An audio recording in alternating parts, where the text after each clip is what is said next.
지금부터는 1, 2부 행사에서 발표된 사업 안내 및 사례에 대한 질의응답 시간을 갖겠습니다. 앞서 발표하신 분들 모두 자리 위로 모시겠습니다. 내빈 여러분들께서는 사례에 대해 궁금하신 점들 자유롭게 이야기해 주시면 되고요. 손 들어주시면 저희가 마이크를 제공해 드리도록 하겠습니다. 질문사항 있으신 분들 손 들어주시기 바랍니다. 대덕장애인 복지가 서영환 관장님의 발표 감명 깊게 잘 보았습니다. 농산물 품질 관리원이라는 고용 모델을 다른 지역, 다른 장애 유형으로 확대 적용할 때 주의하거나 예상되는 어려운 점이 있다면 무엇이 있을까요? 네, 우선 저희가 사업을 진행했을 때는 발달장애인 분들이 주로 16분이 참여하셨고 정신장애인 1분이 참여를 하셨어요.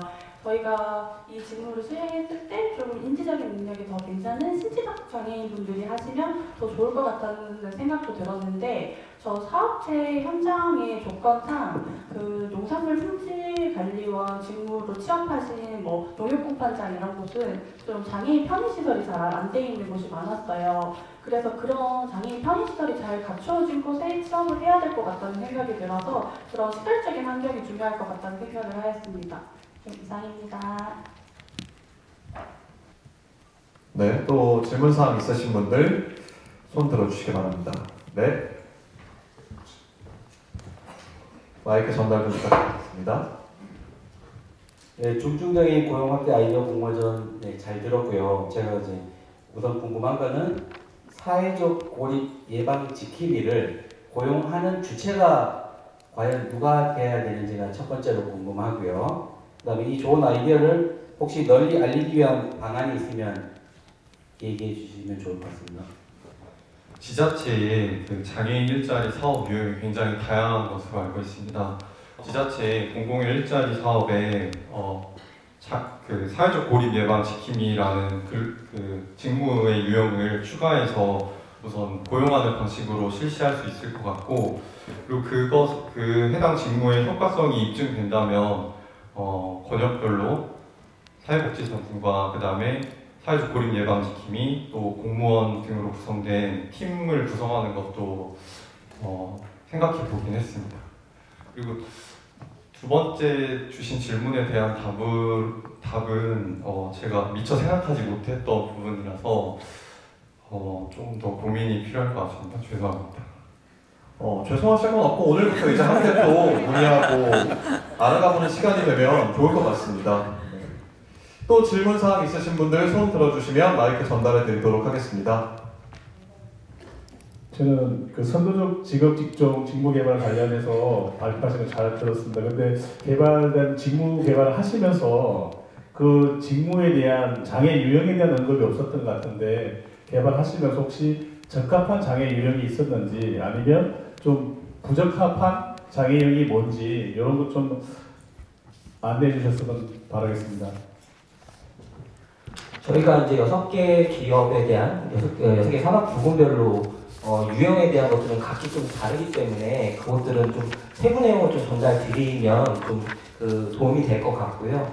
저희가 중점적으로 추정한 것들은 지적장애의 유형도 좀 참여할 수 있는 방법이 있을까 하는 고민을 많이 해봤습니다. 그것들이 현실적으로 아직까지는 조금 힘든 부분이 있는 개발 결과라고 볼 수 있었고요.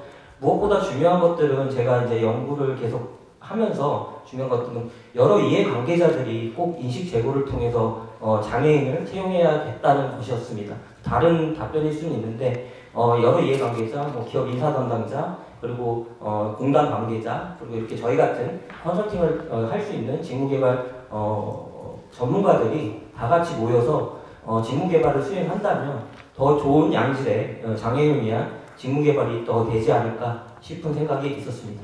감사합니다. 네, 답변 고맙습니다. 그리고 조금 앞에 분이 또 손을 드셨었는데요. 네, 선도기업 전략직종 직무개발 사업 관련해서 좀 여쭤보겠습니다. 지금 이제 DB 하이텍 부분을 제가 좀 관심이 있어서 반도체 간 파트너를 해주셨는데, 이거 아까 좀 전에 질문하신 분 장애 유형이 정확하게 어떤 유형에 이제 포커스를 맞추셔서 하셨는지 부분 좀 말씀 부탁드리고요. 두 번째 저희 관내에도 지금 하이닉스나 키파운드리라는 이제 메모리, 비메모리 반체 업체들이 있어서 그쪽에도 좀 한번 적용을 해보시면 좋겠다는 생각이 들면서 아울러서 이 DB하이텍의 규모에서는 이 반도체 라인 파트너 부분이 어느 정도의 업무량으로서 이제 직원 투입이 가능성이 있을지 그런 거에 대한 것도 혹시 분석이 됐으면 말씀 부탁드리겠습니다.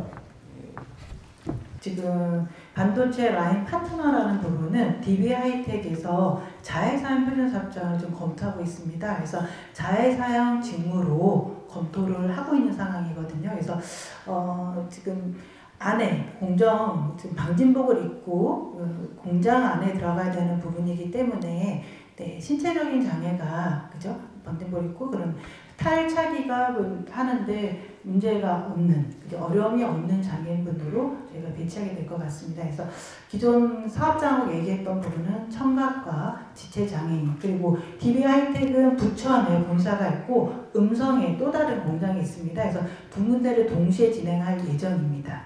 네. 그리고 사실은 DB하이텍 같은 경우는 장애인 고용이 조금 어려웠었던 기업인데 이번에 그죠? 선도기업 들어와서 네, 그 어려움을 좀 해소한 사업장입니다.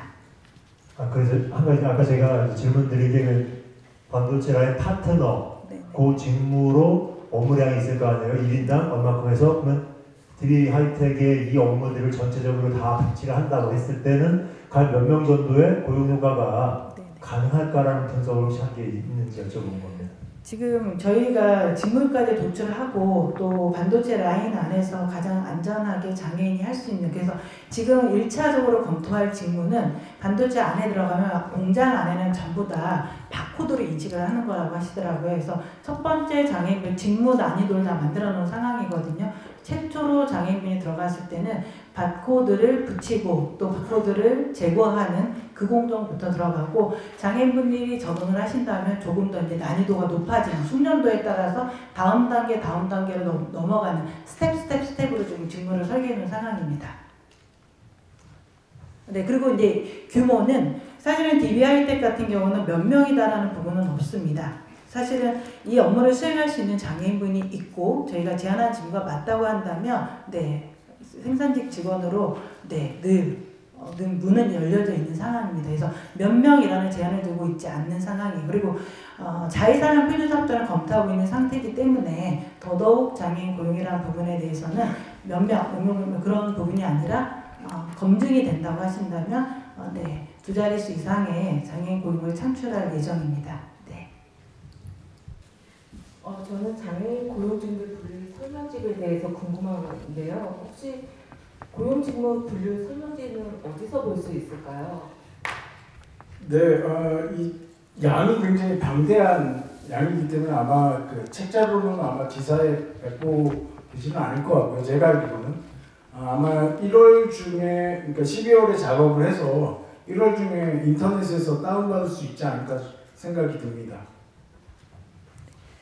네, 충분한 답변이 되셨길 바랍니다. 네, 부연으로 말씀드리면 저희 공단 홈페이지에서 네, 보실 수 있도록 저희가 공개할 거고요. 이북도 같이 올릴 예정입니다. 굉장히 의미 있는 사례 발표와 시상식이 진행됐는데요.